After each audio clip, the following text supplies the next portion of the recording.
من أحب لله وأبغض لله وأعطى لله ومنع لله فقد استكمل الإيمان برسولك يري نيكا هدو بحن إلهي درتي أبحن هدو منعن إلهي درتي أمنعن هدو عد جعلان إلهي درتي أجعلان هدو عد نعي إلهي درتي أنعي كاس إيمانك وعندما ما يسترتب النبي عليه الصلاة والسلام وأين نقطة قف لله أنه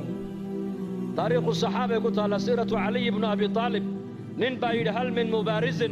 وحل معركة مسلمين دول حقا أي جوغان قال دول حقا أي جوغان أيو يري ننكي ugu itaalweyna gaalada ayaa soo dhaco yiri hal min mubarizin ayaa macrakada igu soo dhacaya Ali baa u dhacay radiyallahu anhu Ali ibn Abi Talib ninkii intuu qabtay buu lagday markuu seeftay qaatuu yiri gali markuu isidina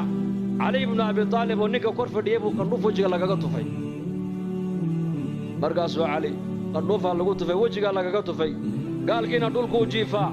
Alina seeftii buu haystaa qandhuuf baa lagu tufay Ali oo sareeya وككعي علي صحابتي waxay ku yiraahdeen ya Ali maxaad uga kacday baa lagu yiri gaalnimada ninkan diinna waad ula dagaalamaysay adigana qandhuuf kugu tufee war marka hore Ilaahay dartii baan u dagaalamayay hada cara ay soo gashay buu naftayda darteed inaan u dina ka baqay